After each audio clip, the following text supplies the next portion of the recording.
surreal. Então, já fiquem mais ou menos avisados que a gente vai ter que dar uma adaptada. Bom,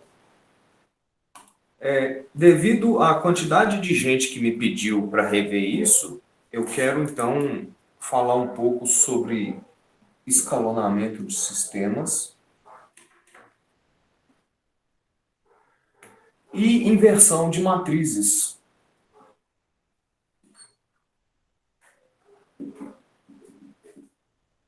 Só a título de revisão mesmo, tanto aqui quanto aqui, até porque os dois são um tipo de escalonamento, eu queria conseguir os primeiros 45 minutos de hoje para revisar a técnica, para depois entrar em vetores conforme a aula da semana passada. E aí, da quinta-feira, né? Porque terça-feira não teve aula. Quando eu me refiro à aula, eu quero dizer o material que foi colocado no cigarro. E aí, então, eu já posso subir com o material dessa semana. Como é só uma aula, eu acho que eu consigo falar bastante em 45 minutos. E aí, naturalmente, eu vou subir essa aula de hoje para o YouTube também.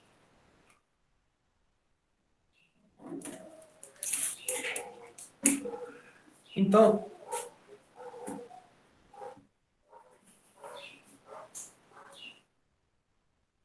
só revisando brevemente, a parte de escalonamento começa quando nós temos um sistema.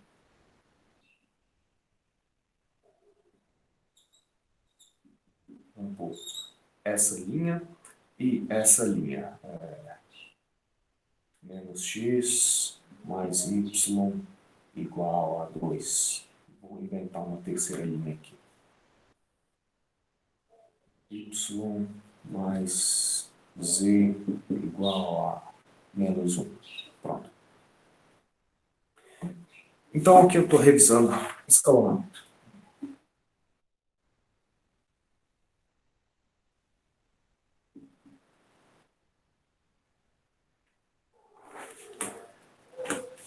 Isso é um sistema de 1, 2, 3 equações, 1, 2, 3 incógnitas, certo? Que nós podemos escrevê-lo matricialmente da seguinte forma. 1, 2, 3.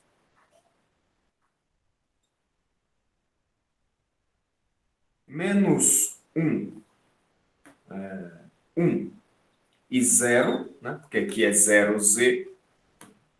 0, porque aqui é 0x, mais y e z. Tudo isso vezes x, y, z, igual a essa última coluna aqui. 1, 2 e menos 1. Se você fizer esse produto aqui, você volta no sistema de cima. Então, isso é equivalente a isso. A gente pode colocar seta nos dois sentidos. Por que isso aqui é mais vantajoso? Porque agora eu vou poder fazer manipulações nessa matriz aqui, de forma a chegar numa forma que a solução seja óbvia.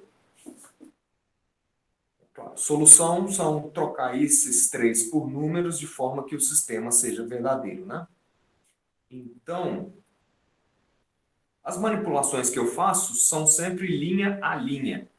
Essa coluna aqui de variáveis não afeta tanto, na verdade não afeta nada as manipulações, de forma que eu posso pegar esse sistema aqui e escrevê-lo na seguinte forma aumentada. Deixa eu ajustar isso aqui.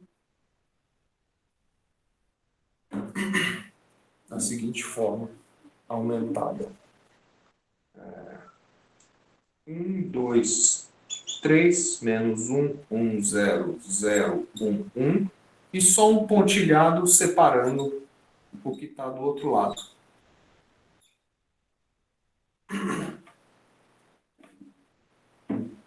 Isso. Ou seja, eu só omiti esse vetor coluna.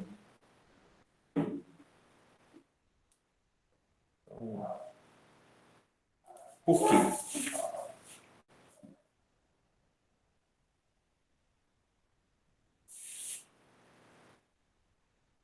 Eu vou reescrever essa parte lá em cima.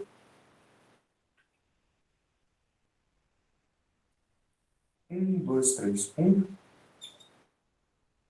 Compartilhado. Menos 1, 0 e 0, 1. 2 e menos 1. Para resolver esse sistema, eu farei o escalonamento dele. Que é o quê? Consiste em cada linha você escolher um elemento para ser o pivô. Nessa linha primeira, eu vou escolher esse elemento para ser o pivô. Ele já é 1, o que vai facilitar bastante a minha vida. Por quê? Se eu tenho um pivô aqui, significa que o resto da coluna tem que ser 0, certo? Então eu vou zerar esse aqui já é 0, então não preciso perder tempo com ele, né? Então a operação que eu vou fazer é aquela que transforma esse número em 0. E o resto? O resto eu não preocupo agora. Eu vou fazer então. Que operação eu faço com esses dois números de forma que isso fique 0? É só somá-los, né? Então eu vou fazer o seguinte. Eu vou fazer linha 2 mais linha 1. E vou colocar isso onde? No lugar da linha 2. Tem várias formas de se escrever isso aqui. Tem gente que coloca linha 2 seta linha 2 mais linha 1 e tal, mas eu acho que está óbvio que o que eu estou fazendo aqui é somar a linha 1 com a linha 2 e colocar no lugar da linha 2.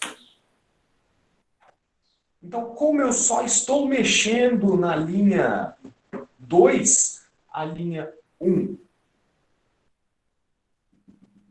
e a linha 3 ficam inalteradas, né? O que eu vou fazer aqui agora é somar isso com isso, isso com isso, isso com isso e isso com isso. Aqui vai dar 0, que é exatamente o que eu queria, né? Eu fiz de forma que aqui desse 0. 2 mais 1, 3. 0 mais 3, 3. 2 mais 1, 3. Cheguei nessa situação. Aqui eu já tenho o meu primeiro pivô. O resto da coluna é 0. Se essa linha já tem pivô, eu não vou procurar outro pivô nela. Eu vou procurar agora um pivô na linha de baixo, se possível. E eu vou escolher esse elemento aqui para transformar ele em pivô.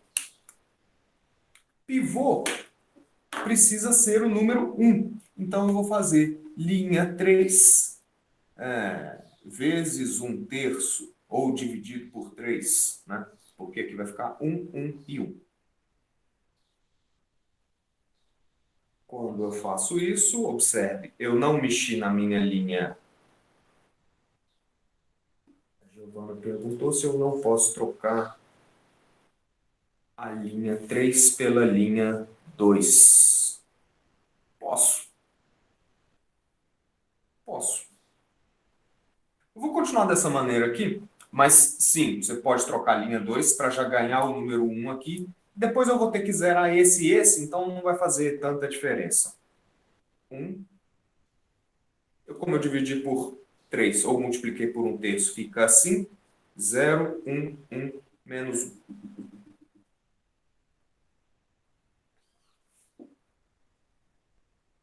Para um momento para olhar isso aqui.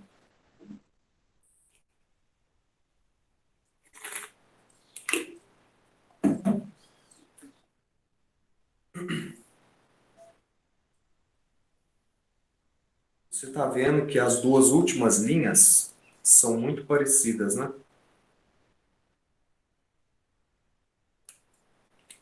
Se você pensar em termos de sistema, isso aqui é y mais z igual a 1. e y mais z igual a menos 1. Né? Será que isso é possível? Bom, eu tenho aqui esse elemento que eu quero chamar de pivô. Então, eu preciso transformar isso em zero e isso em zero. Né? O que eu vou fazer, então? Linha 1 menos 2 vezes a linha 2 no lugar da linha 1 e linha 3 menos linha 2 no lugar da linha 3. O que vai ficar?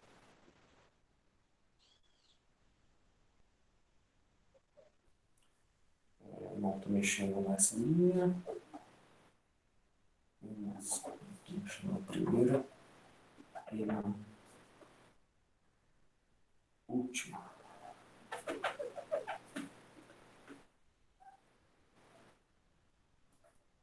Então, aqui é 0, 1, 1 e 1.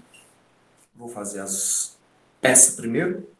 Isso menos 2 vezes isso é 1 menos 2 vezes 0, que é 1 menos 0. Aqui permanece 1. Isso é muito natural, já que de propósito eu transformei isso em 0. Isso menos 2 vezes isso é 0. Isso é muito natural, porque era exatamente o que eu queria. Isso menos 2 vezes isso é 3 menos 2, que é 1. Ok? E isso menos 2 vezes isso é 1 menos 2, que é menos 1. Agora a outra. Linha 3 menos linha 2. É isso menos isso. Então, 0 menos 0, 0. 1 menos 1, 0. 1 menos 1, 0. Menos 1 menos 1, menos 2. Aqui é um problema.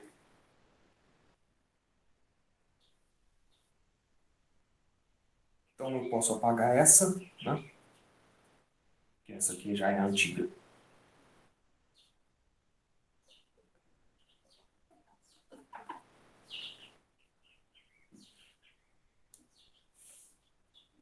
Qual que é o problema aqui? Você lembra que essa linha pontilhada está aqui para marcar x, y e z? Né? Então, se eu reescrever isso aqui em forma de matriz, vai ficar 1, 0, 1, 0, 1, 1, 0, 0, 0, tudo isso vezes x, y e z igual a menos 1, 1 e menos 2. Vai ficar isso.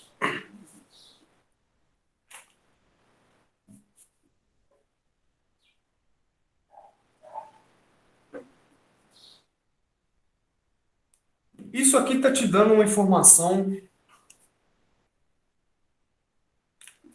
conflitante, né?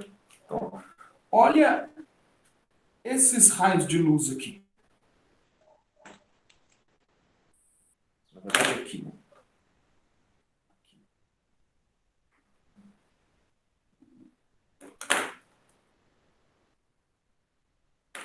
Se você não sacou o que está acontecendo ainda, reescreve isso em forma de sistema, né? Ou seja, faz essa multiplicação. Vai ser x mais 0, y mais z, x mais z igual a menos 1, y mais z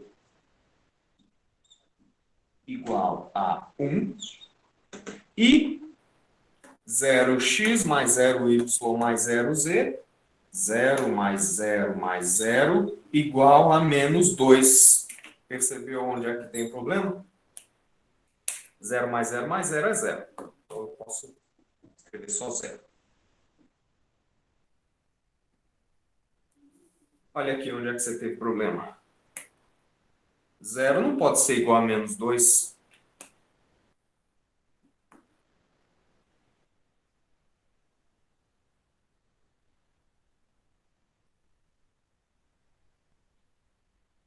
O que isso aqui te diz? Quando a gente faz o escalonamento, nós estamos tentando resolver o sistema, certo? Ou seja, a gente supõe que ele tem uma solução e vai buscá-la. Agora, se buscar a solução do sistema nos conduz a essa contradição, significa que o sistema não tem solução.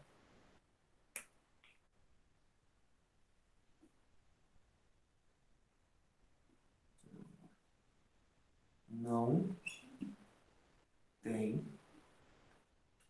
solução.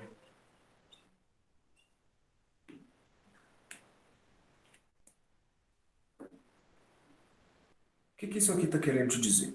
Se você chegar na forma escalonada, onde zero é igual a algo que não é zero, o sistema não tem solução. É isso aqui que te diz se o sistema tem solução ou não. É isso e isso, né? Porque se aqui fosse zero, ok, zero igual a zero, continua, né? Mas esse caso é o caso típico de um sistema que não tem solução. Perguntas?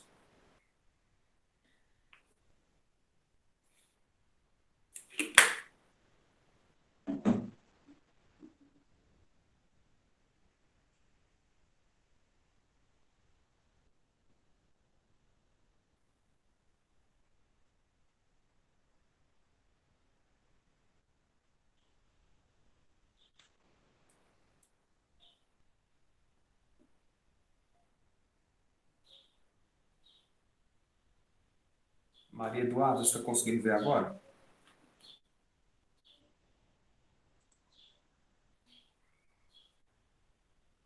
Tem outro caso em que o sistema pode não ter solução. Bom, ou um sistema tem uma solução.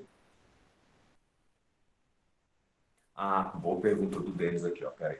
Ou o sistema não tem solução, que é algo desse tipo, ou ele tem uma solução, não é esse caso, ou ele tem infinitas soluções, certo? Deixa eu fazer o seguinte. Vamos supor que tenhamos feito o escalonamento e que aqui tivesse dado zero, certo? Vamos supor que. E vamos continuar daí.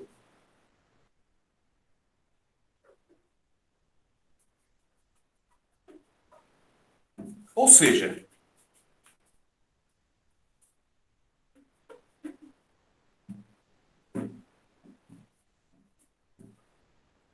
tá tudo certo, né? É zero igual a zero, né? Só que eu tenho três variáveis e dois pivôs. Esse pivô e esse pivô. Essa matriz está na forma que a gente chama de escalonada reduzida, que é o quê? Eu não tenho como conseguir novos pivôs aqui. Então, eu devolvo isso aqui para a forma de sistema, que vai dar x mais z igual a menos 1, y mais z igual a 1 e zero igual a zero. Zero igual a zero é informação que não me acrescenta nada, eu não vou nem escrever. Ótimo. Agora, olha. Esse 1 está associado à variável x, esse 1 está associado à variável y, né? Então, são variáveis associadas a pivôs. A variável que não está associada a pivô é z, né? Então, vou escrever x e y associadas a pivôs. A variável z não está associada a pivô. Ela é variável que nós vamos chamar de livre. Eu não sei se o professor que deu essa aula falou com essa nomenclatura, Alguém pode me dizer se ele falou essas com essa terminologia ou não?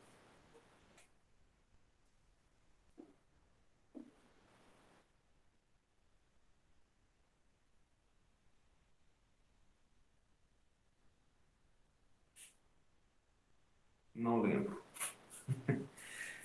Ela é livre. Não posso afirmar, mas lembro de algo parecido. Ótimo. Não tem problema. Variável livre. Se ela é livre, ela pode ser qualquer coisa. O que a gente vai fazer então? Isolar elas do lado de cá.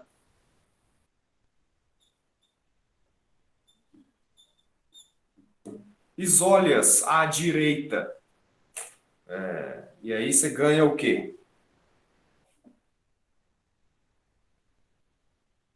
Falou. Obrigado, Ana Elise. Joga elas para cá. Você vai ter que x é igual a menos 1 mais z e y é igual a 1 mais z.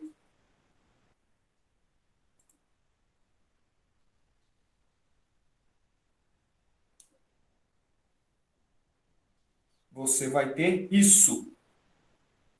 E aqui a gente costuma escrever, já que ela é livre, ela pode ser qualquer número real para qualquer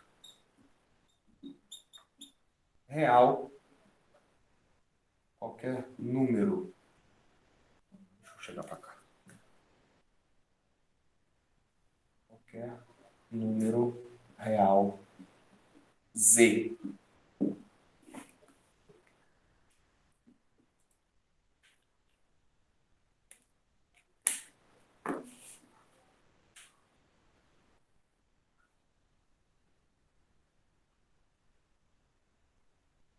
Então, ao final do escalonamento, se você não tem zero igual a algo que não é zero, você terá algumas variáveis associadas a pivôs e outras variáveis que são livres. Pega essas livres, joga do lado direito, afirma que elas podem ser qualquer coisa. O que isso está querendo te dizer? Que para qualquer z que você colocar aqui, esses números são uma solução daquele sistema. Se você fizer z igual a 5, né? Se z é igual a 5, x vai dar 4 e y 6. Essa é uma solução do sistema. Se você colocar z igual a 0, então 0 menos 1, 0 mais 1, 1 e 0 é outra solução do sistema. E assim sucessivamente. Se você pegar z igual a 5 trilhões, 5 trilhões menos 1 no x, 5 trilhões mais 1 no y, formarão uma solução do sistema. Quantos z's você pode escolher? Infinitos. Então, quantas soluções o sistema tem? Infinitos, infinitas. Uma para cada z diferente.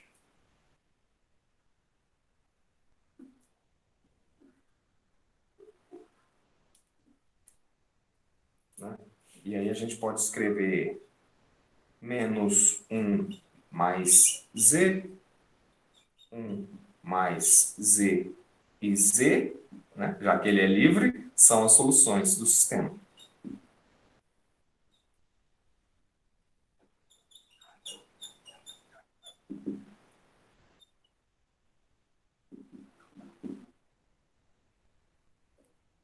E aí o sistema era 1, 0, 1, 0, 1, 1, né? 0, 0, 0. Que era menos 1 e 1. E 0. São soluções desse sistema.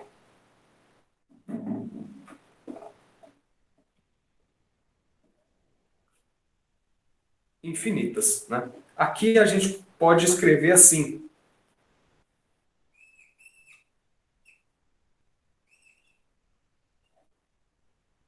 E eu acho que eu cheguei a falar isso, né?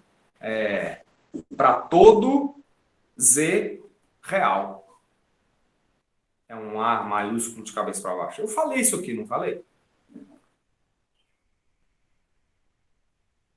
lá na longínqua primeira semana de aula de março.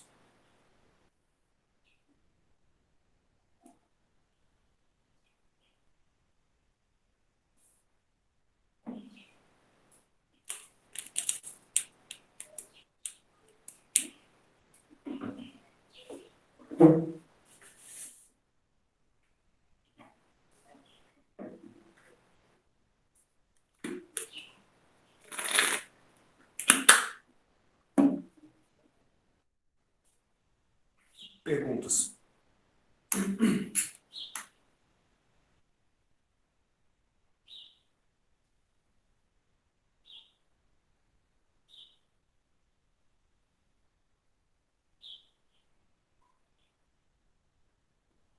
Então, para juntar com a pergunta do Denis, como esse sistema ele tem três equações e três variáveis, a gente pode olhar para a matriz dele, né? Que é essa aqui. 1, 0, 1, 0, 1, 1 e 0, 0, 0. Aliás, qual que era a matriz lá do primeiro sistema? Era 1, 2, 3, 1, 1 e 0, 0,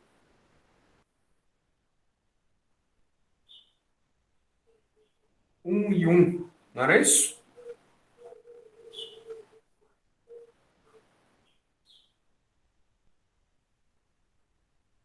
Ok, aí 0, 3, 3. Aí eu dividi essa aqui por 3. E aí fiz isso. Isso. Essa aqui era a matriz do sistema. Qual que é o determinante disso?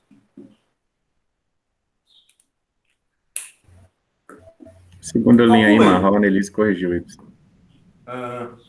Gente, um monte de gente falando aqui, eu não estou vendo. Mas na primeira linha do sistema não é menos 1, menos Z, não? É menos 1, menos Z, Maria Eduarda. Obrigado. E a segunda linha era menos 1, 1, 0, 1, menos 1, 1 e 0, assim? 0, 0, 0. 1, 1 e 0. Era isso?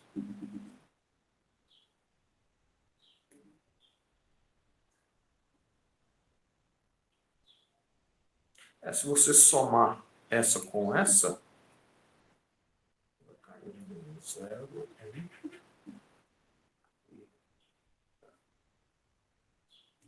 Mudou aqui, né?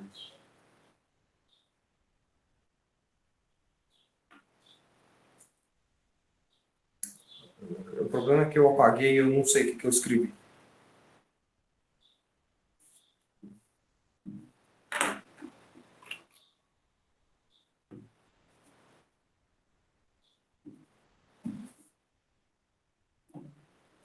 De qualquer forma, qual que é o determinante dessa matriz aqui?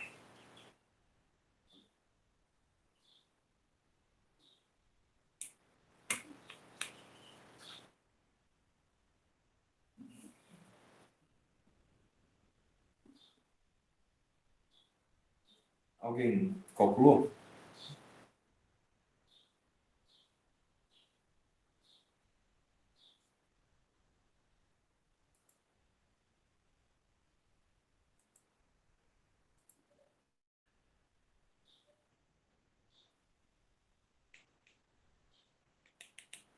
Não. Você multiplica essas coisas aqui. 0, 1, 1, 0, 1. E aí você faz 1 vezes 1 vezes 1, 1. 2 com 0, 0, 0. 3 vezes 1 vezes 1, mais 3. Agora sim, 3 vezes 1 vezes 0, menos 0. 1 vezes 0 vezes 1, menos 0. 2 com 1, 1 com 1, menos 2. Eu errei um sinal aí, não errei?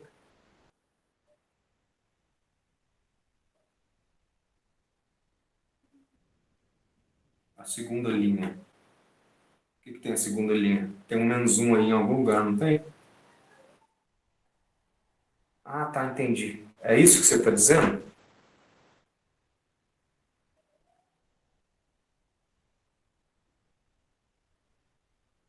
E aí, claro, aqui passa a ser menos 1. Então fica 1, 0 com menos 3 e 0, 0 e 2 positivo, né? Porque aqui é menos 2, então vai para cá mais 2. E aí, claro, fica 3 menos 3, que é 0. Perfeito.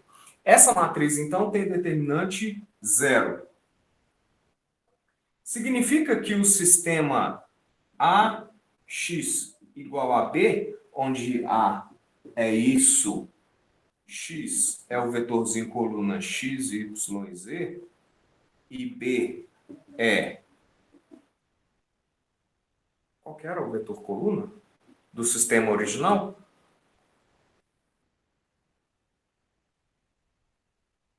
Alguém fala ele aí para mim.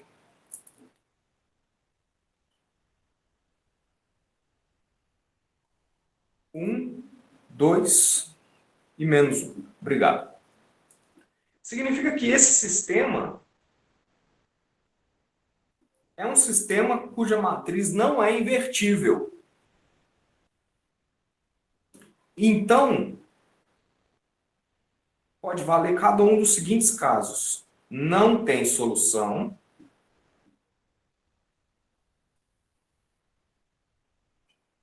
Ou tem infinitas soluções.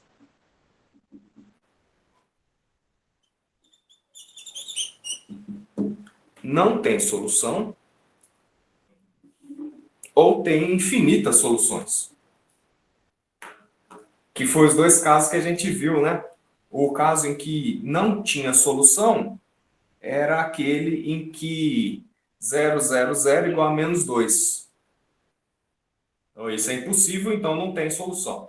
O caso que tinha infinitas soluções era aquele 0, 0, 0 igual a 0. E aí a gente tinha uma variável que era livre, escrevia as variáveis associadas a pivôs em função das variáveis livres, e como essa variável livre pode ser qualquer real, e a gente tinha infinitas soluções. Se o determinante da matriz, e aqui, claro, a gente só pode fazer essa análise porque a matriz é quadrada, se ele é zero, ou não tem solução, ou tem infinitas soluções.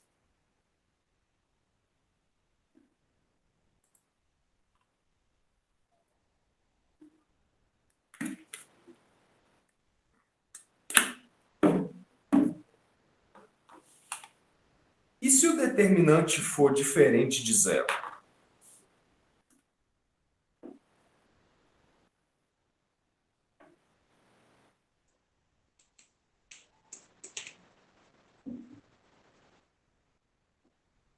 Eu vou apagar isso aqui.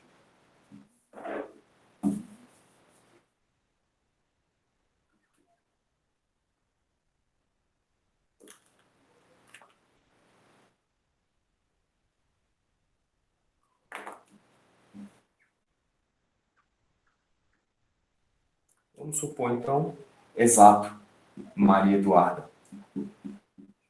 Vamos supor um sistema onde o determinante de A seja diferente de zero. Aqui, claro, né, mesmo número de linhas e de colunas, ou mesmo número de variáveis e de equações.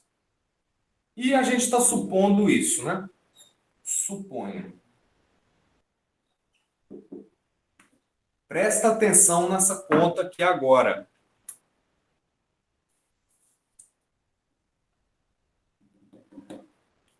Se o determinante é diferente de zero, o que você sabe sobre a sua matriz? Vai, agora é aquela hora em que você responde e me enche de orgulho, assim. Vai, responde rápido, assim. Isso, Denis. Ela possui inversa. Existe... Já viram esse?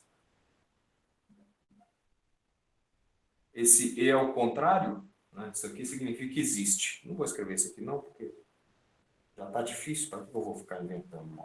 Existe inversa. Não, talvez na próxima. Existe inversa, né? O determinante ser diferente de zero significa que existe inversa. Então eu vou pegar essa equação aqui, multiplicar os dois lados dela pela esquerda pela inversa de A. Ou seja, A menos 1 vezes AX tem que ser igual a menos 1B, né?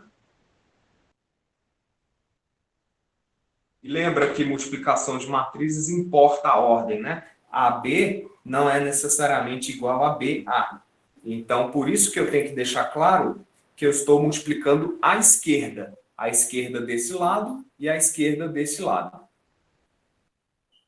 Já que são iguais, né? Só que o que é A inversa vezes A? A menos 1A vezes X é igual a menos 1B. Isso aqui é a matriz identidade, né? Vai ser identidade de ordem n vezes x, que é igual a menos 1b. Quando a gente quer encontrar a solução desse sistema, a gente quer encontrar esse vetor coluna x que satisfaça isso. Identidade vezes x é o próprio x. Então, se você sabe a inversa da matriz A, o x é esse.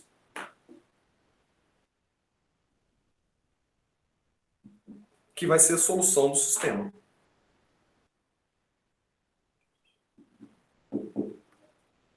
Em outras palavras, quando a matriz é invertível, esse sistema só tem uma solução.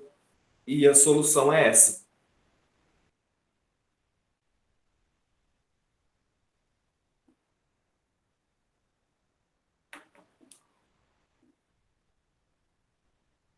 Quando ela é invertível, você pode fazer essa conta. Se ela não é invertível, o determinante é igual a zero, portanto, isso aqui não existe e essa conta aqui não pode ser feita.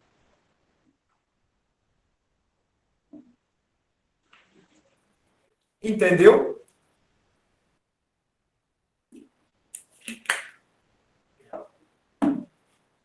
Ou, né, se você não pegou, pergunte.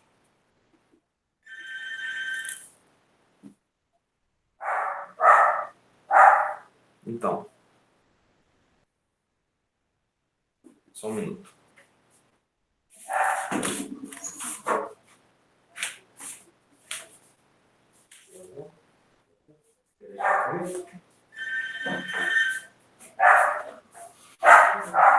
Voltei.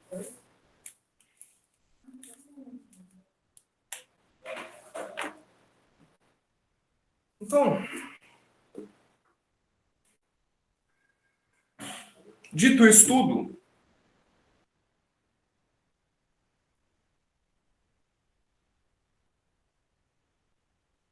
eu quero aproveitar o fim da primeira parte para lembrar como é que eu faço inversão de matrizes, né? Se A, vou tomar a mesma matriz. 1, 2, 3, menos 1, 1, 0, 0, 1, 1. Eu já sei que essa matriz aqui, que é a que a gente está trabalhando, não tem inversa. Significa que o determinante dela é zero. Agora, o que acontece então se eu procurar a inversa dela?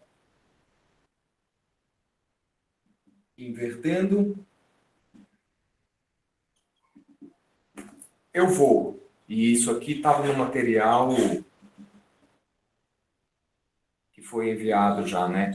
Essa matéria aqui foi passada já em RTE e foi na semana em que eu não tinha dado aula por Google Meet. Então, por isso que eu acho importante falar disso aqui. Achar a inversa, presta atenção aqui. Achar a inversa de A é escalonar essa matriz aumentada, né? Para ter inversa, ela tem que ser quadrada, então eu pego uma identidade do mesmo tamanho e ponho ela aqui. Escalono isso tudo. Se eu conseguir obter uma matriz identidade do lado esquerdo, a matriz que surgir do lado direito é a inversa de A. Se eu não conseguir fazer isso, significa que... Pera. Se eu não conseguir fazer isso, significa que a matriz A não é invertível. E aí, você verá que as operações que eu vou fazer para escalonar isso aqui são a mesma do que eu fiz antes, né? Eu quero zerar isso aqui. Então, linha 2 mais linha 1.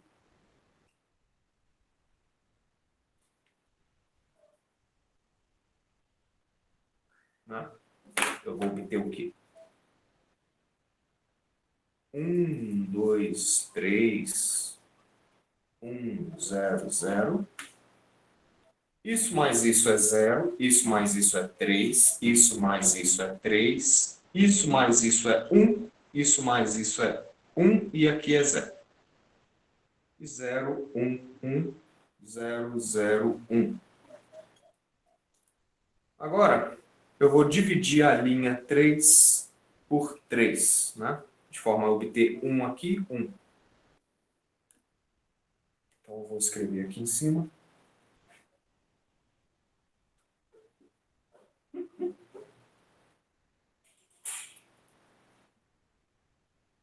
Eu não mexi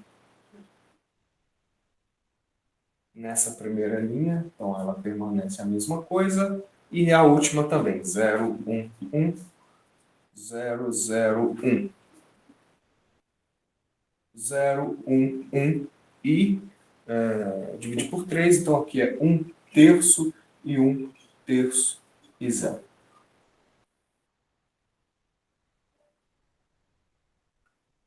E aí você já viu que o problema que vai dar aqui é o mesmo que deu quando eu tentei resolver aquele sistema que tinha essa matriz, né? Eu vou chegar em algo 0, 0, 0. É só fazer, então, linha 3 menos linha 2.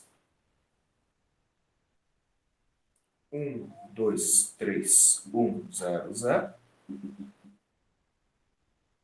0, 1, 1, 1 terço, 1 terço e 0. Isso menos isso vai dar 0, 0, 0. Menos 1 terço, menos 1 terço e 1. Linha 0. Conclusão, essa matriz não tem inversa. Porque o determinante dessa coisa aqui é 0 e tal. É uma linha toda nula e aquela história toda. Então, para aquela matriz A, 1, 2, 3, menos 1, 0 e 0, 1, 1, não admite inversa. Por quê? Porque quando eu tentei calcular a inversa dela, eu cheguei numa linha igual a 0.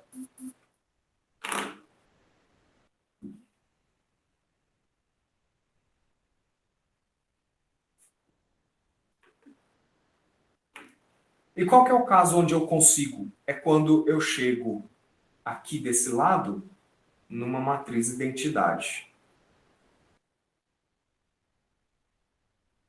Vou fazer um exemplo rápido aqui. Vou pagar aqui. Posso pagar isso, né? Registrado.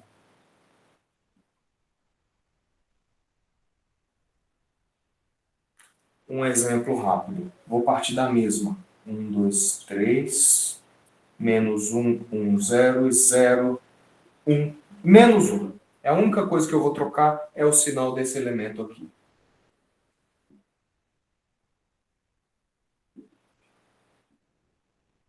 Então, aqui a mesma coisa. Eu faço linha 2 mais linha 1. 1, 2, 3, 1, 0, 0. Aqui, no caso, será uma matriz que admite inversa, né? Isso mais isso, 0. Isso mais isso, 3. Isso mais isso, 3. 1, 1, 0. 0, 1 e menos 1, 0, 0, 1. Vou dividir a linha 2 por 3. Vou obter essa. 1, 2, 3, 0, 1, 1. E 0, 1 menos 1. Pontilhado. 1, 0, 0. 1 terço, 1 terço e 0, 0, 0 e 1.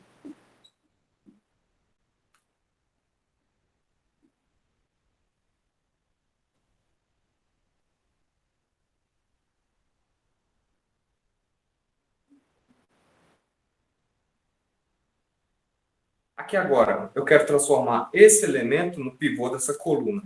Então, isso tem que ser 0 e isso tem que ser 0. Vou fazer linha 1 menos 2 vezes a linha 2 e vou fazer linha 3 menos linha 2. Não estou mexendo na segunda, então ela vem para cá inalterada. 1 terço, 1 terço e 0. Linha 1 menos 2 vezes isso, 1 menos 0, 1. 2 menos 2, 0. 3 menos 2, 1. 1 menos 2 terços, 1 terço. 0 menos 2 terços, menos 2 terços. E 0 menos 2 vezes 0, 0. Mesma coisa agora nessa linha. Isso menos isso, 0. Isso menos isso, 0. Isso menos isso, menos 2. 0, 0, menos 2. Isso menos isso, menos 1 terço. Isso menos isso, menos 1 terço. E isso menos isso, 1.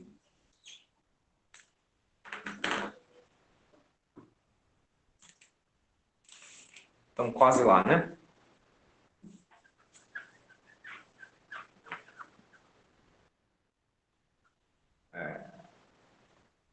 Então, eu tenho que continuar daqui. E para eu continuar daqui, perceba que aqui eu já tenho uma pequena matriz de identidade, então é só zerar esses dois termos, né? Então eu vou, para ficar mais fácil, fazer linha 3 dividido por menos 2. 1, 0, 1, 0, 1, 1. Aqui é 1 terço, menos 2 terços e 0. 1 terço, 1 terço e 0.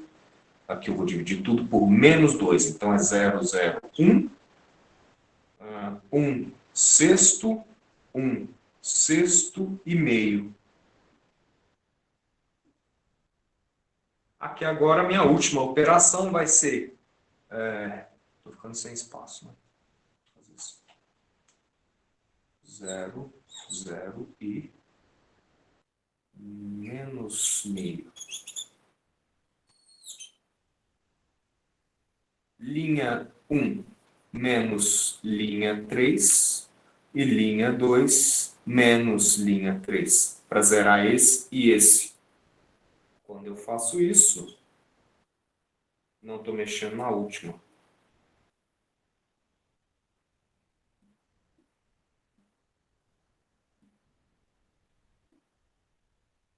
Vai ficar isso menos 0, 1.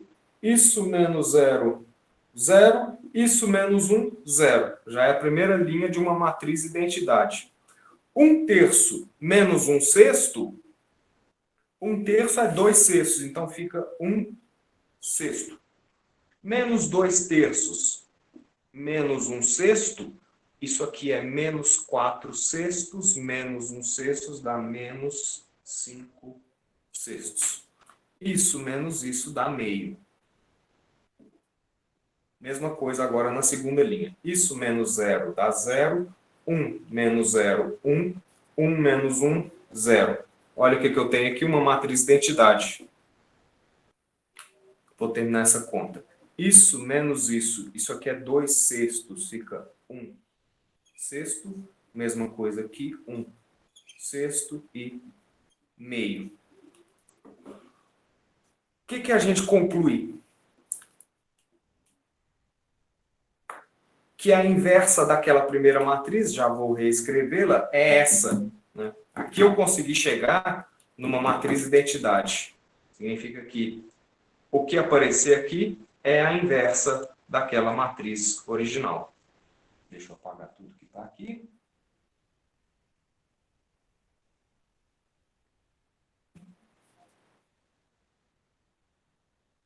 Ou seja, a inversa de A igual a 1, 2, 3, menos 1, 1, 0 e 0, 1, menos 1 é essa aqui.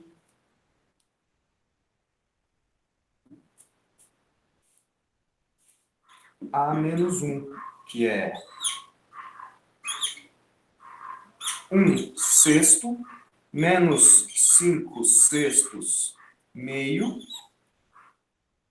1 sexto, 1 sexto e meio,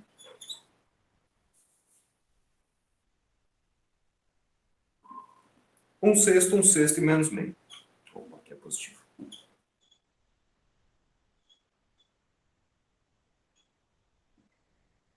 Pronto.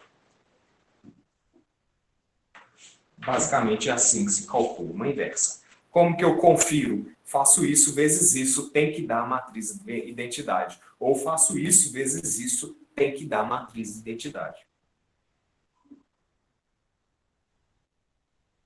Perguntas?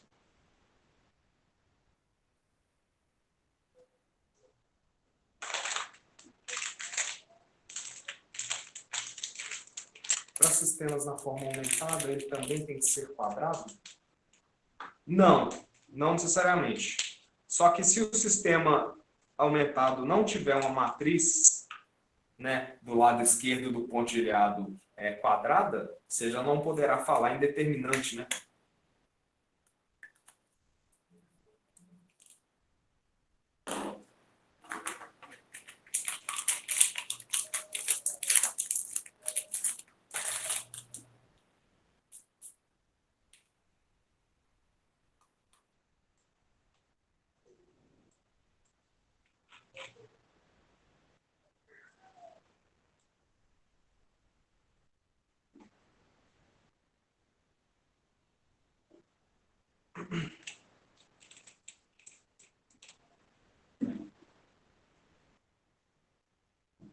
Tive um pouco de dificuldade com 4 equações e 3 incógnitas.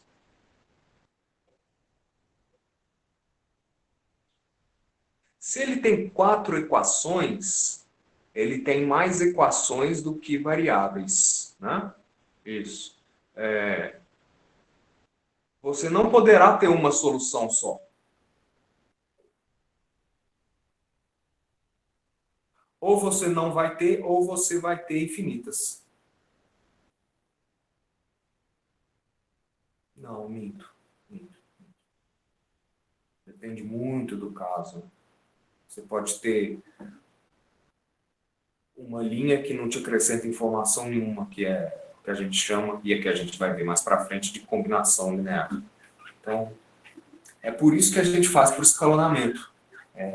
Que é para que a gente chegue no final, a gente tem as variáveis associadas a pivôs e as variáveis livres, de forma que a gente consegue dizer claramente se tem infinitas soluções ou não.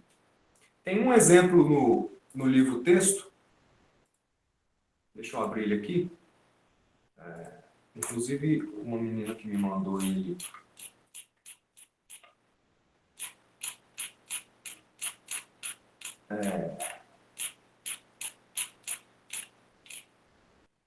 Deixa eu procurar no meu e-mail que vai ser mais fácil.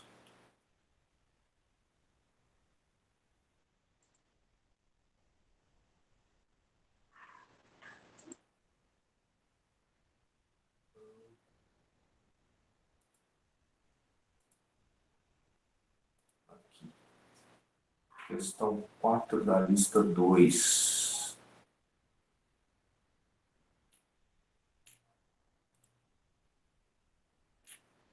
Isso. Se você olhar lá na questão 4 da lista 2, que está colocado lá no sistema, deixa eu abrir ela aqui. Questão 5 da lista 2. Ele é um sistema de 5 incógnitas e 3 equações. Não é o caso que você está trabalhando. Mas se você fizer o escalonamento dele, você chega numa matriz aumentada que vai ter 3 pivôs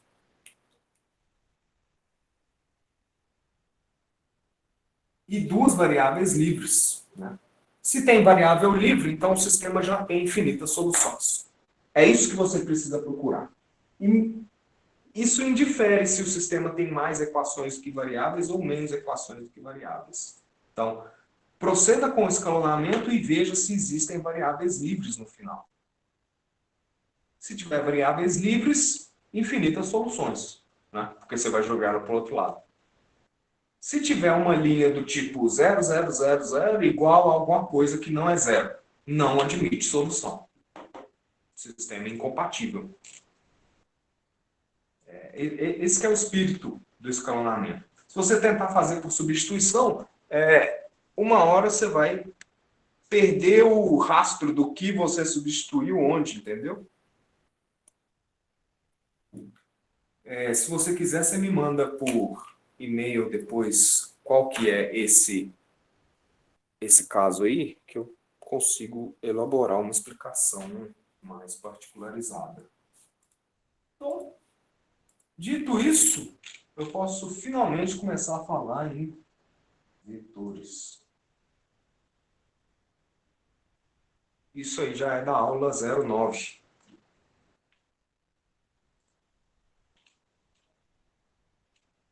Bom, os vetores você provavelmente começou a estudá-los em física do ensino médio.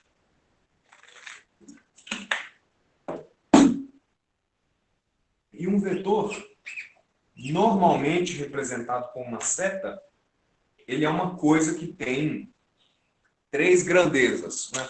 Essa história, você já viu ela com certeza. A gente quebra ele em 3 partes, né?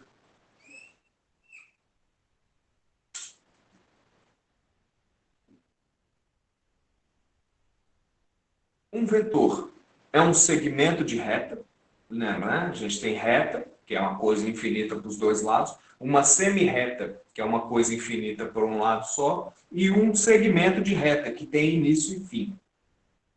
Um vetor é um segmento de reta orientado. Né? O que é uma orientação? O que você entende por oriente-se à direita quando você está dirigindo, né? Oriente-se em sentido anti-horário, etc, etc, etc. Tá aí uma ideia de movimento, né? Da mesma forma que uma seta representando um vetor. E um vetor é composto por essas 3 componentes vermelhas. Um comprimento, certo? Essa reta, que a gente chama de direção, e um sentido.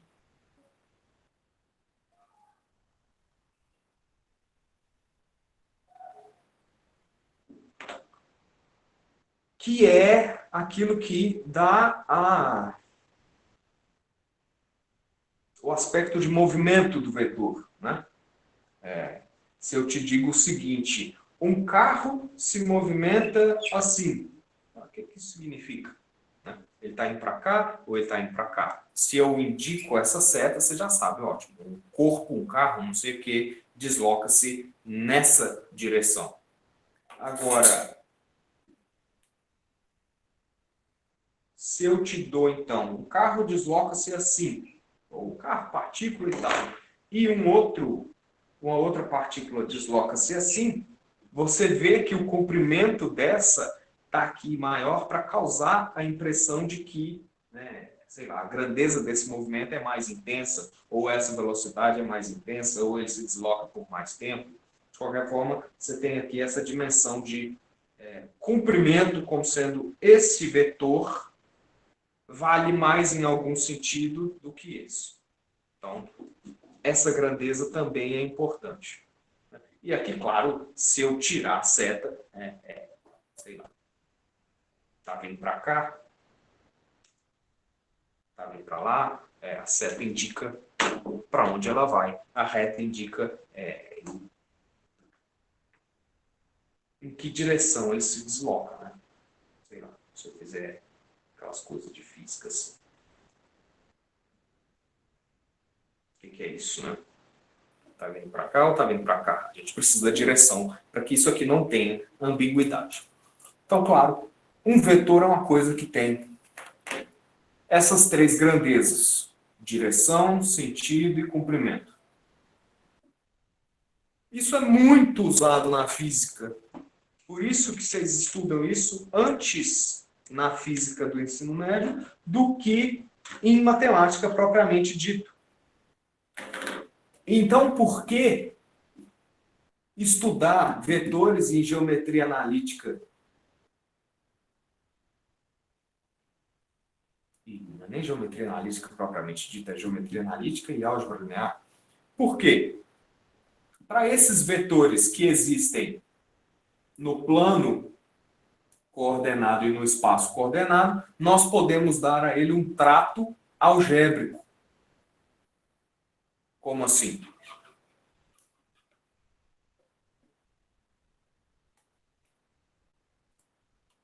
Bom, grosso modo, sempre que um matemático falar com você analítico, análise, não sei o quê, ele está falando que ele vai colocar coordenadas.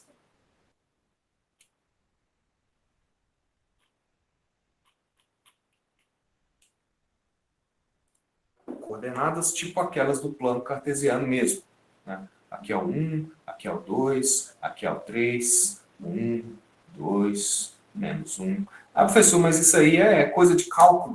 É.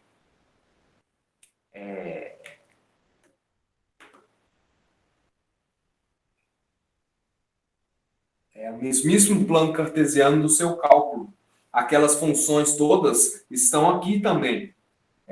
Só que aqui nós vamos olhar só para vetores. Então, esse vetorzinho V aqui, por exemplo, se eu olhar para as coordenadas dele, é o mesmo esquema lá do cálculo. É primeiro a coordenada sobre o eixo x e depois a coordenada sobre o eixo y. Ou seja, esse vetor é o 2, 2. Esse vetor, que eu vou chamar ele de U, é o 1, 3.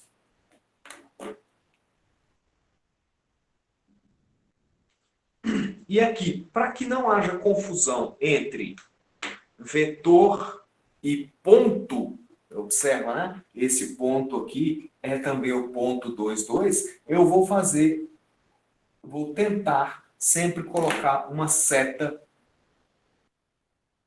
em cima do que eu quero que seja. Gente, não acredito que eu errei isso. Com certeza vou cortar essa parte no que eu for colocar, porque senão eles caçam o meu diploma. Claro, é coordenada x, coordenada y.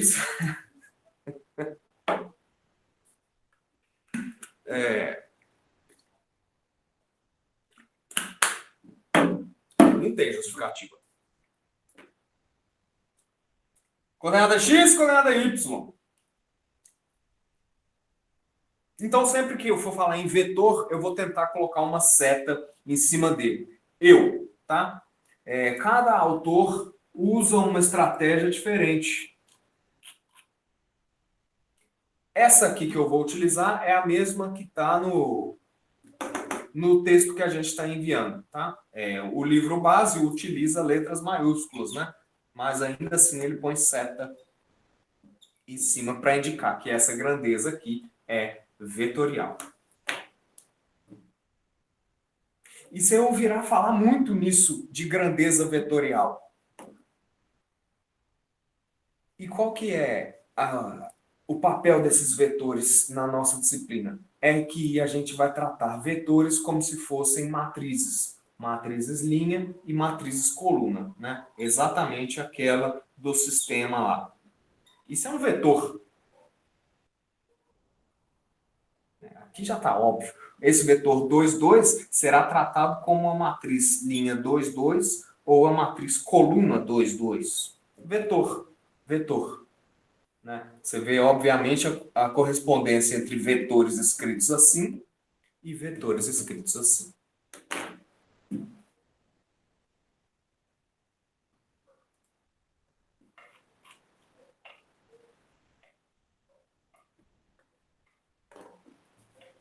Então, esses vetores são usados para falar em movimento e tudo mais. Vamos considerar, então, aqui um número A. Vou botar isso aqui.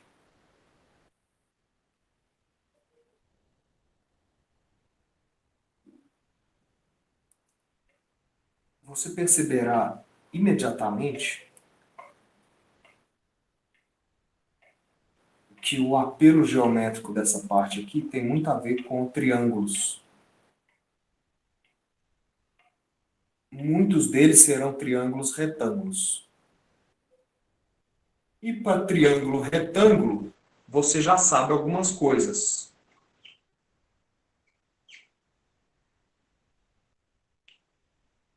Né? Aquela história de seno e cosseno, a história do teorema de Pitágoras e tudo mais. Vamos considerar, então, os seguintes pontos no plano. Esse aqui é o ponto o quê? Vamos lá, eu não posso errar isso duas vezes. É a primeira coordenada x e a segunda y. Então, este aqui é o ponto 1, 2. E esse aqui é o ponto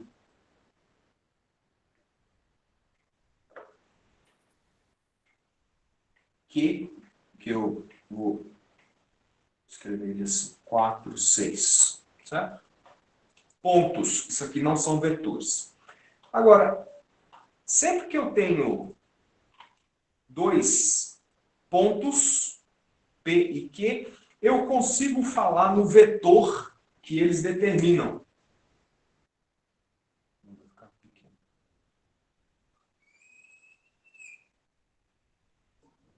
Dois pontos no plano determinam uma reta, né? Mas também determinam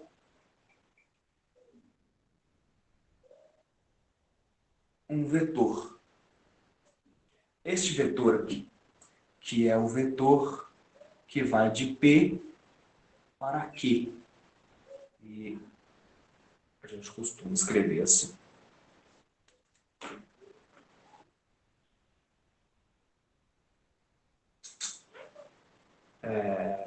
Esse aqui é vou escrever, o vetor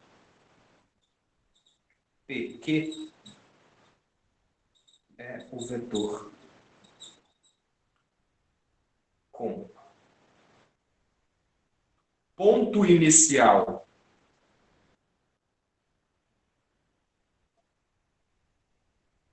P e ponto final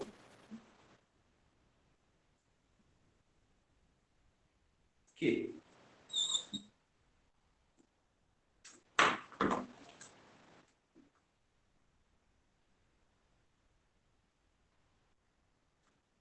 Certo? Só que eu quero dar um trato de coordenadas para esse vetor PQ. E como eu vou fazer isso? Bom, um vetor no plano tem duas entradas, né?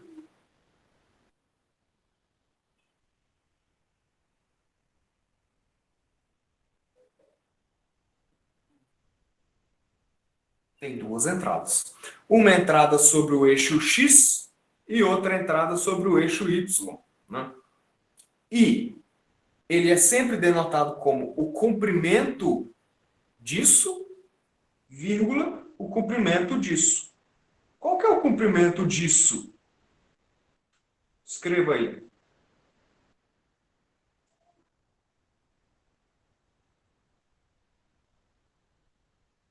3, né? Por quê? É o maior menos o menor, né? É 4 menos 1. Então, aqui é 3. E qual que é o comprimento disso?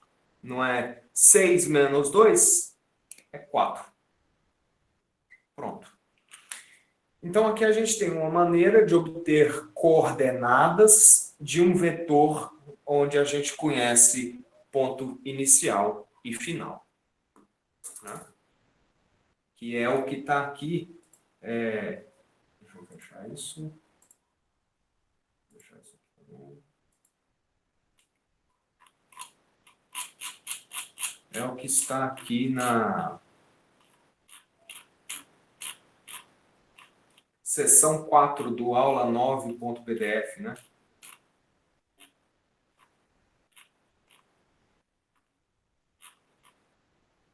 É lá no final. Eu costumo começar por aqui, o João começou. Exemplo 4.2, por exemplo.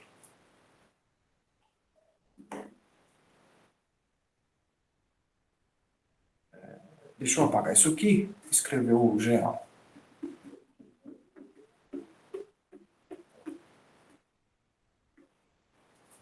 Se P é o ponto AB e Q é o ponto CD, então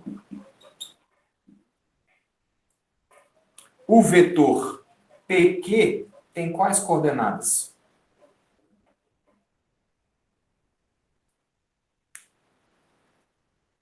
Como é que foi que você fez no caso anterior?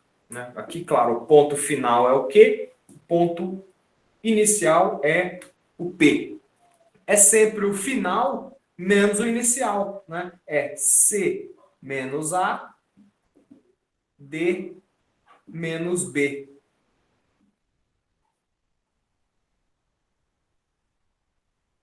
Né? Esse é o vetor. Com ponto final. Ponto inicial P e ponto final Q. Essas são as coordenadas dele. Se você trocar, né, qual será o vetor QP?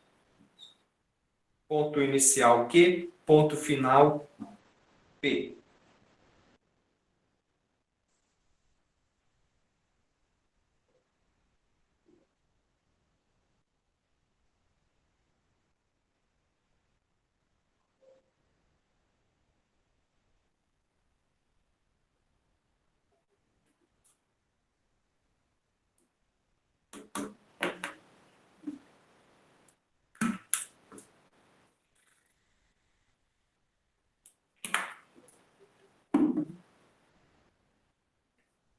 São as coordenadas do final menos as coordenadas do inicial. Então, são as coordenadas do P menos as coordenadas do Q. Então, é A menos C, B menos D.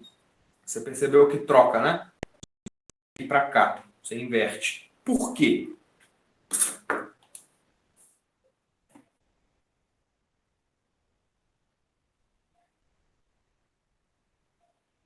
Por causa do seguinte, se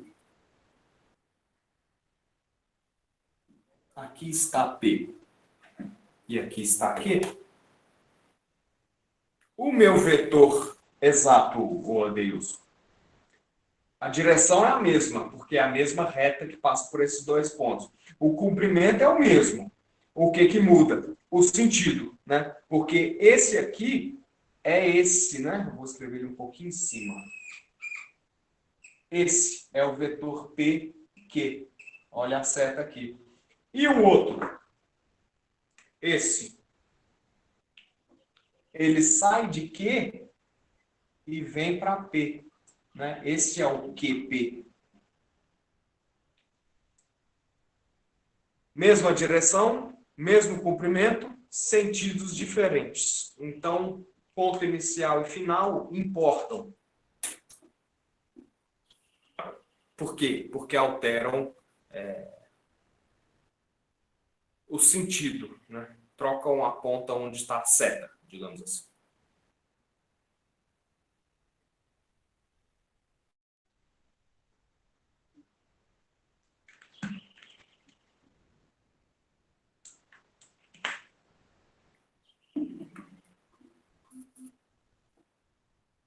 Perfeito? Perguntas?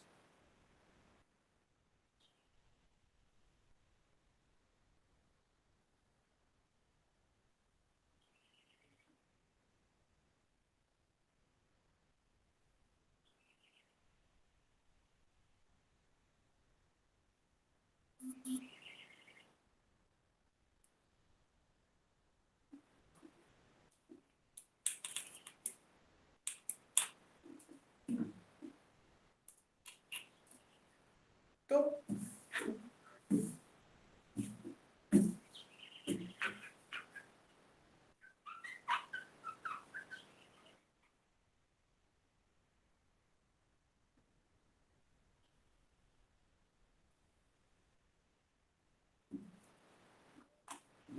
eu consigo fazer operações matemáticas com vetores.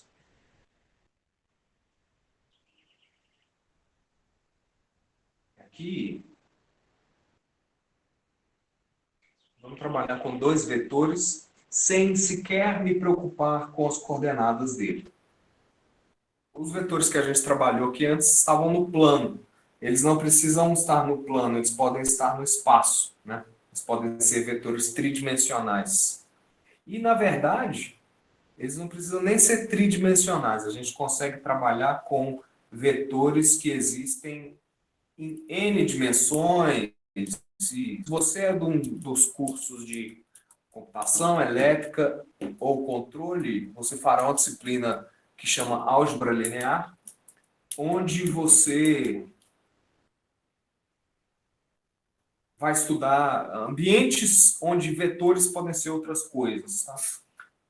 Vitória, eu não entendi a sua pergunta. Em vez de mudar as letras, pode mudar só a seta de sentido? Bom, se PQ é assim, né, QP, trocando as letras, necessariamente vai trocar a direção da seta também. O sentido da seta, no caso. Né?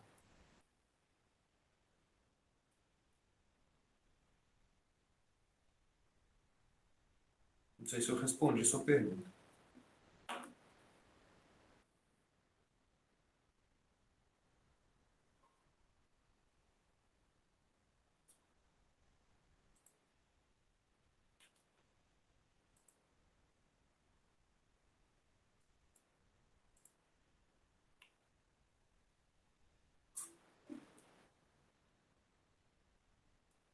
Ah, tá. Se você está perguntando se eu posso escrever isso.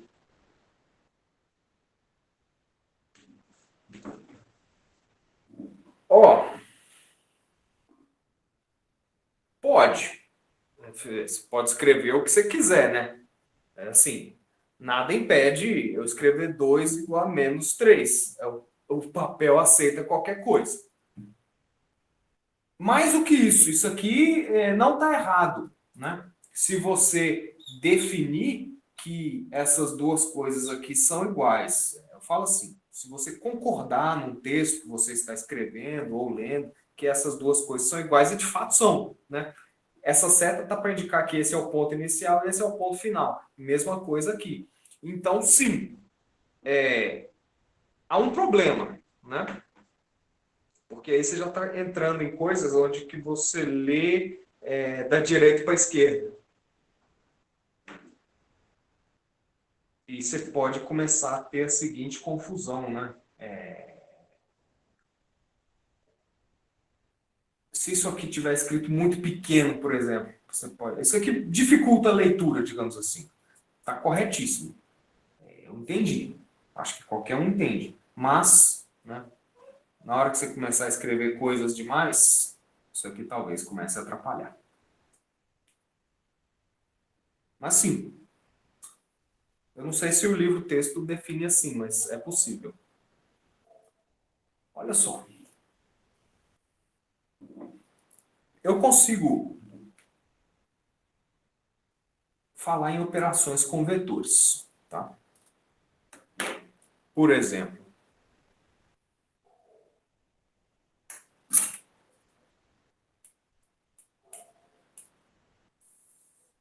se eu fizer o seguinte,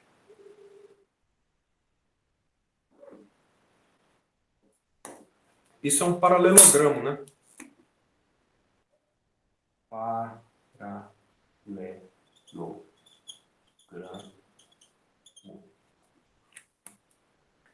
Que é um quadrilátero onde, né, os lados opostos são paralelos. Os ângulos internos aqui não interessam.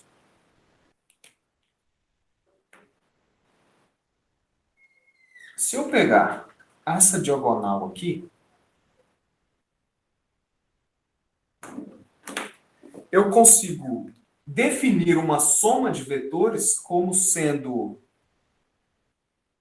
a diagonal desse paralelogramo, né? Esse aqui será o vetor V mais U.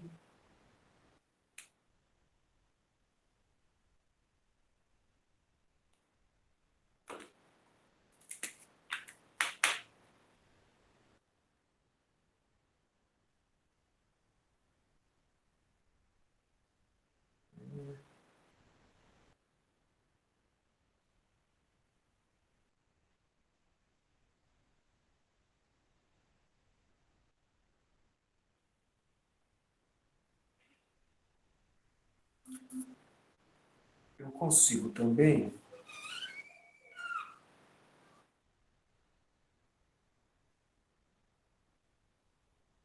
esse vetor aqui. É a outra diagonal, né? Que será o vetor V menos U. Na verdade, para baixo. Né? Não, para cima mesmo. Então, eu consigo definir aqui duas operações. Soma de vetores e subtração de vetores. Né?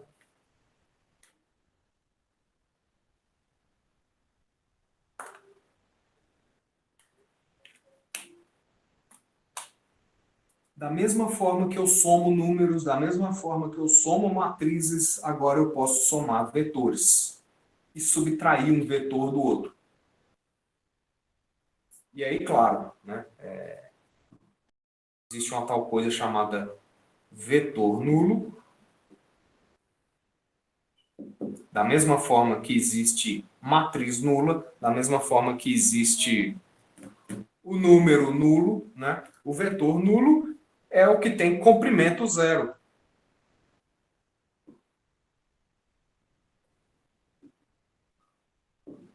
Ele pode ser representado geometricamente como só um pontinho mesmo, né? E ele satisfaz V mais zero igual a V.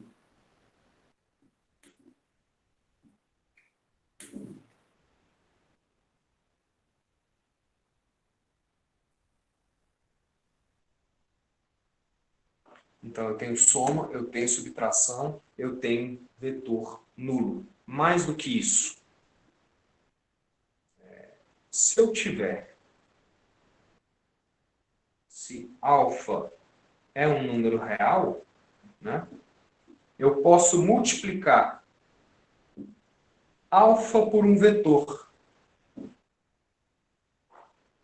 Esse aqui é o vetor. Não sei se vai conseguir ver. Bom, a mesma direção e sentido de A.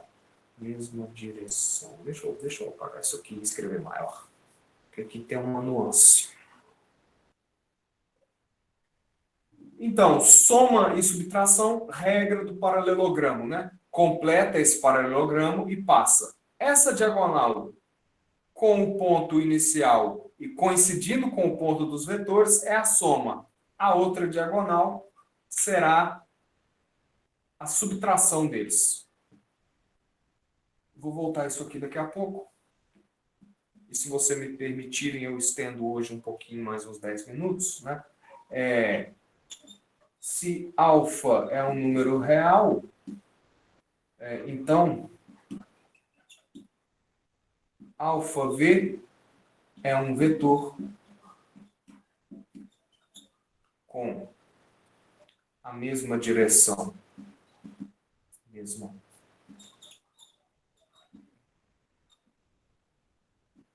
Mesma direção de alfa. Mesmo sentido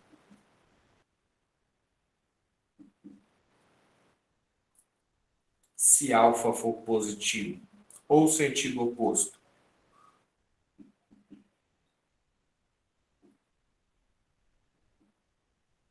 Se alfa for negativo. E comprimento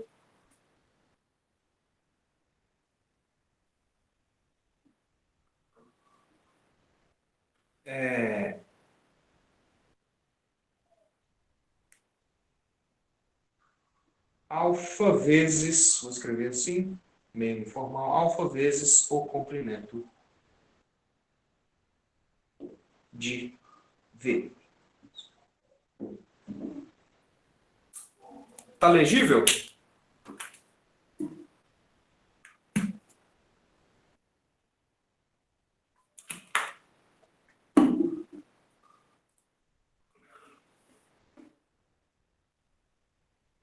O que isso quer dizer?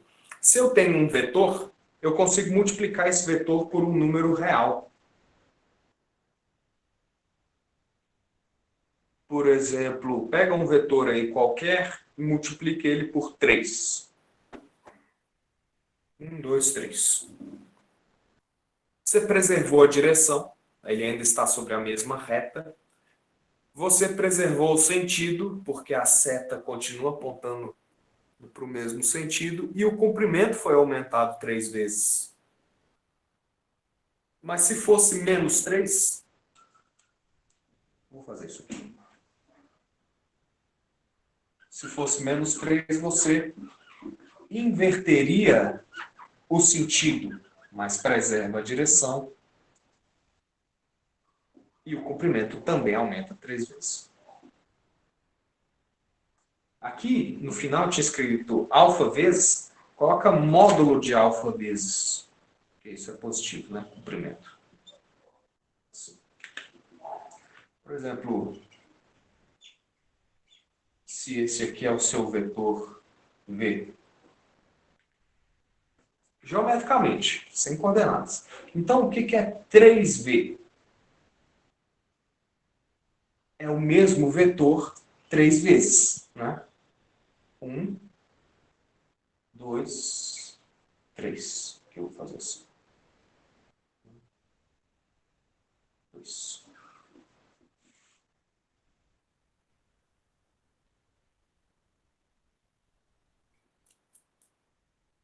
Mesma direção, mesmo sentido, 3 vezes o comprimento.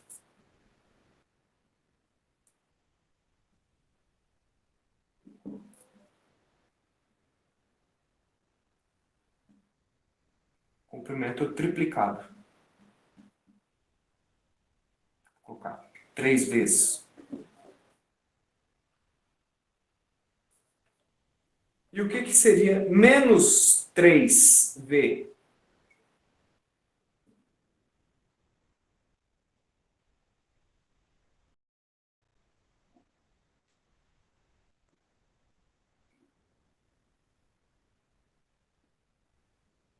Um, dois, três. Mesma direção.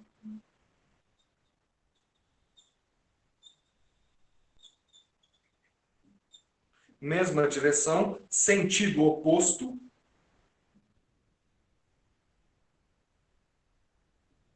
Por quê? Por causa do menos 1 que está escondido aqui. Menos 3 é menos 1 vezes 3. E o comprimento disso? também é triplicado.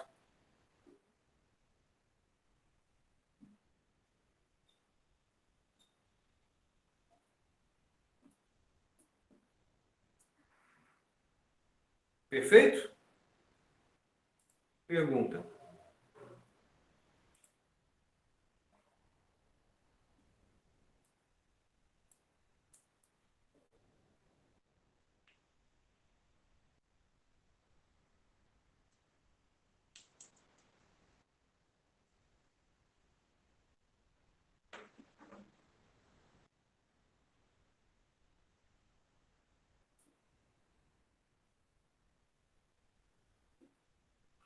Nesse caso aqui, a gente costuma dizer que o alfa igual a 3 é um escalar. E aqui, portanto, nós estamos multiplicando um vetor v por um escalar 3. Em outras palavras, a gente está alterando a escala. Você pode pensar assim, entre aspas. Escalar, é um número. Vetor não é um número. Número não tem direção nem sentido. Vetor tem.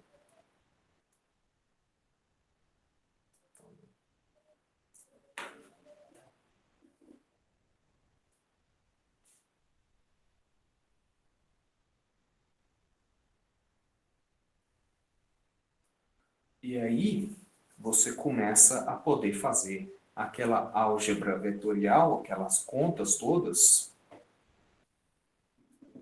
sem precisar trabalhar com coordenadas, né?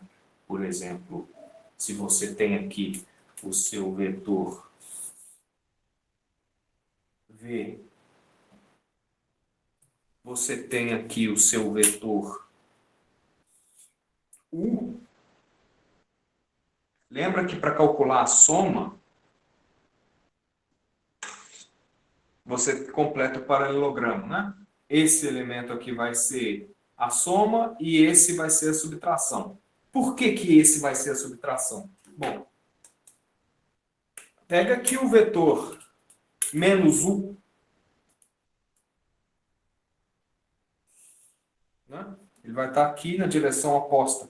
Esse é o menos u, não, no sentido oposto. A direção é a reta, né? Então, fazer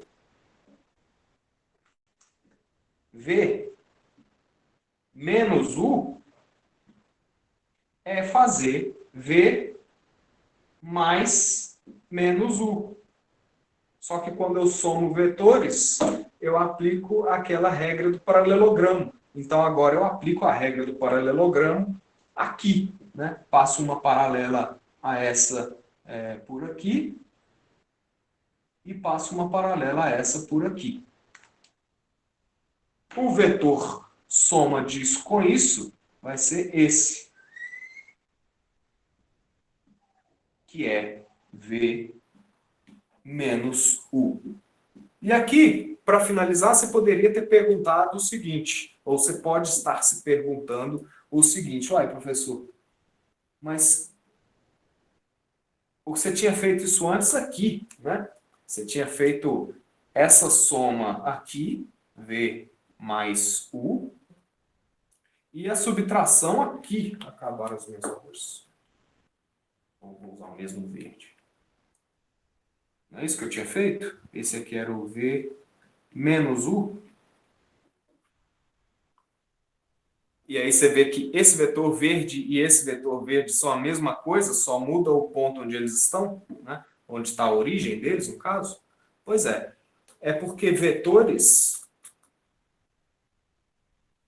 eles existem independente do ponto onde você os coloca.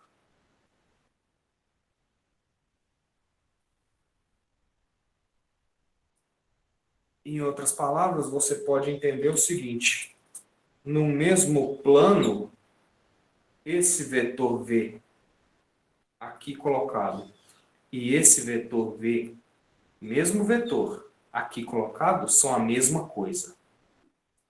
Não fazem diferença.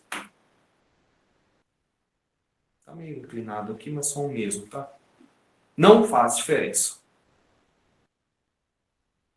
pode pensar isso como sendo uma força, né?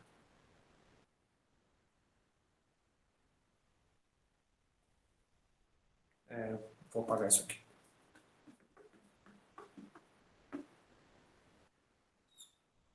Pensa num corpo aí, onde, como aqui existe, né, uma força da gravidade agindo, você vai aplicar uma força aqui para que ele não caia, né? Imagina isso aqui como sendo uma corda que suspende uma caixa. Isso é uma grandeza vetorial. Agora, se eu quiser aplicar essa força, essa mesma força aqui, por exemplo, claro que a caixa vai tombar, né? Mas a grandeza vetorial é a mesma. O vetor é o mesmo. O vetor é o mesmo. Né? Ou ele estar colocado aqui ou ele estar colocado aqui não faz diferença. Essas duas coisas aqui são o mesmo vetor. Né? O vetor gravidade agindo sobre você é sempre o mesmo, independente se você está sentado, em pé, andando em cima do telhado da sua casa, é sempre o mesmo vetor, independente da posição onde ele está colocado. Entendeu? Por que que o desenho anterior não faz diferença eu colocar o vetor subtração aqui ou aqui, né? Pode ser colocado em pontos diferentes e serem o mesmo vetor. Então, isso está explicado aqui na apostila da aula 9.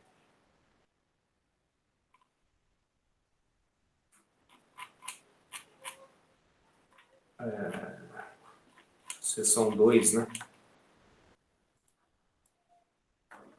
Perguntas.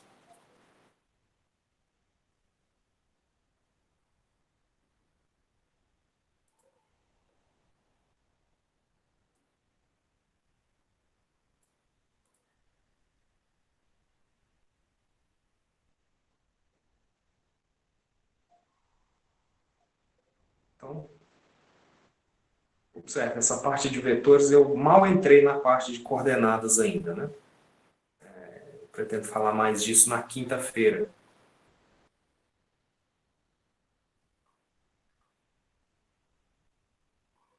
Porque na hora que eu começo a colocar coordenadas nisso aqui, aí eu resgato toda aquela parte de sistemas e matrizes que a gente já trabalhou. Por isso que a gente estuda vetores aqui, né? Então, alguém quer perguntar alguma coisa?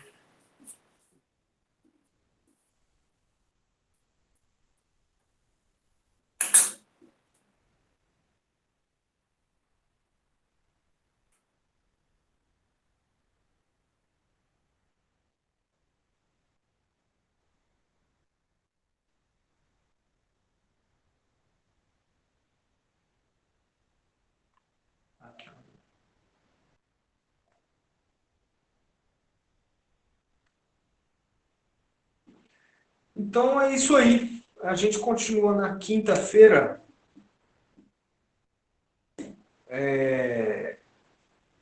Às 9 de novo. E aí eu continuo nessa parte de vetores. Agora contrato mais de coordenadas. Tentem dar uma lida na aula 09, que eu vou retornar ela na quinta-feira. Né? Eu falei aqui de soma de vetores, vetor nulo e simétrico e produto por escalar. É basicamente isso que está no material aqui. Aqui no material também fala de vetores em R3, que eu não falei, mas porque já está difícil desenhar aqui, imagino desenhar vetores tridimensionais, né? Aí passa a ser aquele esquema de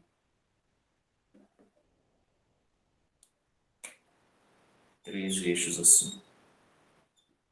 X, Y e Z.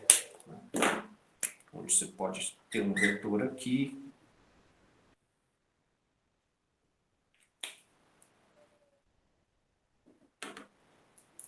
assim, né? Ele vai ter uma coordenada x, uma coordenada y, uma coordenada z. Tridimensional. Você tem que entender isso aqui como saindo do plano. E, claro, o apelo da física, que agora é óbvio, né? Você trabalhará com isso aqui bastante. Tanto nas disciplinas de cálculo, essa parte entra pesado no cálculo 2 e no cálculo 3 e nas físicas aí. Praticamente todas, na verdade. Então é isso. Muito obrigado pela presença de vocês e continuaremos na quinta-feira.